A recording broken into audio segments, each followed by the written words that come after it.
hydrogen generator at home, so you can drive locally and even up to 700 miles away on hydrogen.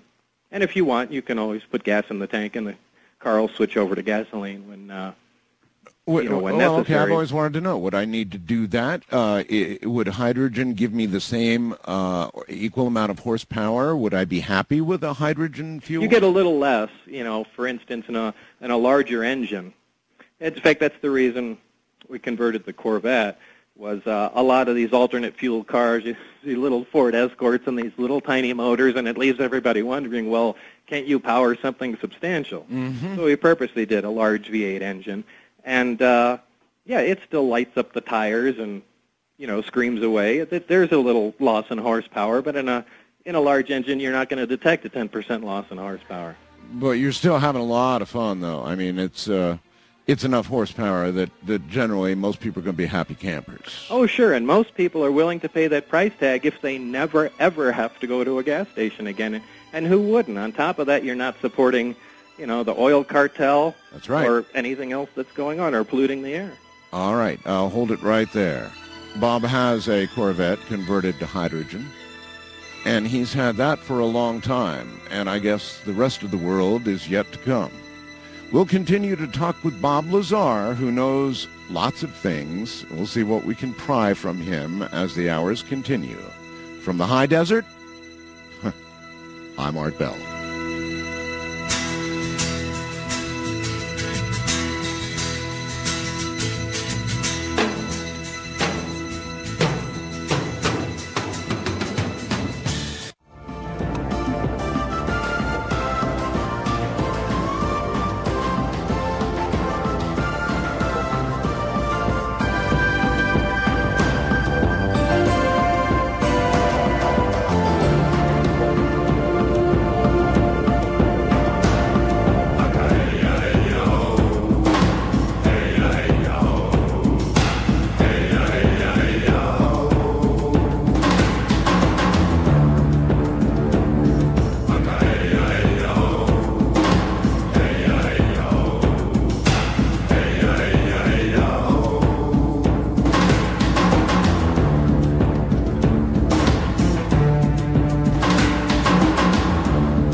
This is an encore presentation of Coast to Coast AM with Art Bell. To talk with Art Bell, call the wildcard line at area code 775-727-1295. The first-time caller line is area code 775-727-1222. To talk with Art Bell from east of the Rockies, call toll-free at 800-825-5033. From west of the Rockies, call 800-618-8255. International callers may reach Art by calling your in-country Sprint access number, pressing option 5, and dialing toll-free 800-893-0903. From coast to coast and worldwide on the Internet, this is Coast to Coast AM with Art Bell. Bet on it. We'll get to questions from all of you for Bob Lazar coming up in the next hour. Listen, check out my webcam. By popular demand, I did put up a picture of the tester model. I'm holding the tester model for you in case you've never seen it. There it is. That's Bob's accurate recollection of what he saw at Area S4. And I'm holding in my hands. That's on my webcam. Top left-hand side of the coasttocoastam.com website. By the way, there may be, in fact, we know there are other Bob Lazars out there. And if there are, I'd like to encourage you to contact me. We'll work it out. Trust me, a lot of people get a little older now, and perhaps they'd like to talk about the things they saw up there. If you would, email me.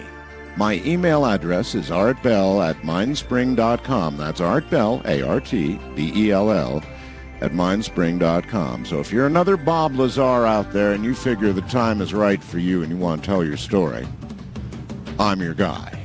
That's the way to get me. artbell@mindspring.com. Bob Lazar will be right back.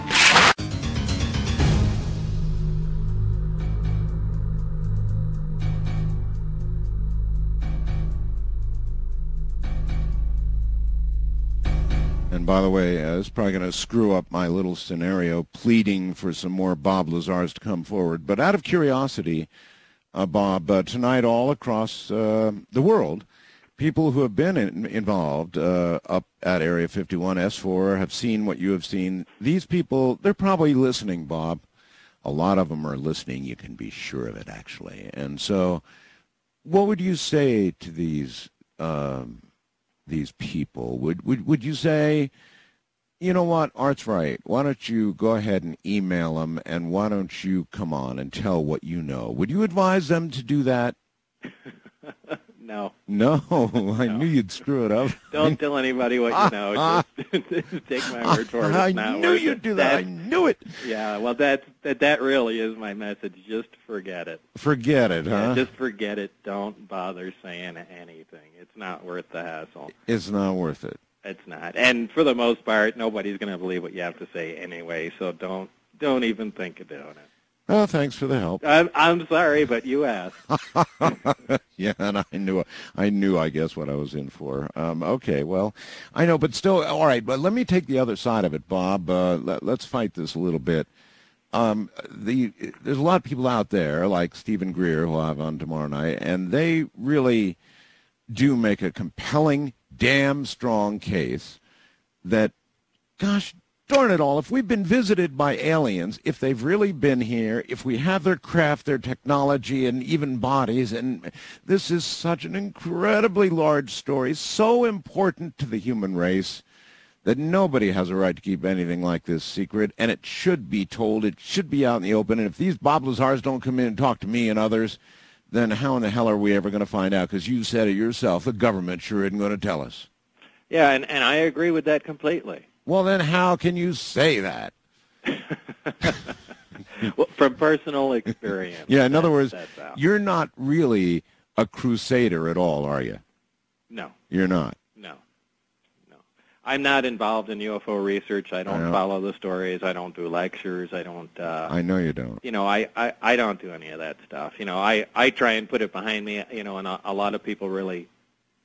have the drive to get this stuff uncovered, but generally those are the people that haven't been involved with anything.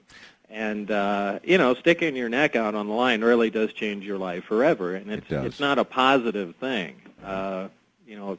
People really get the wrong impression. They think that, this is a big boost in some way to you, and it's not by any stretch of the imagination.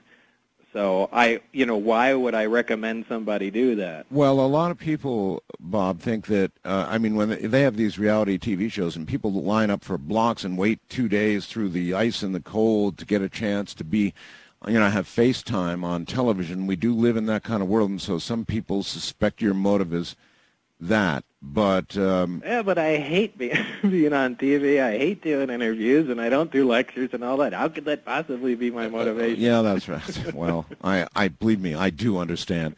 Do you have any knowledge? Diane up in Washington wants to know. I get a computer message every now and then, a lot of them actually. Do you have any knowledge, it's a good question, of any agreement between any group of aliens and humans or the U.S. government? Do you believe that to be true or know it to be true, that there is some understanding? I've heard rumors of that from various sources.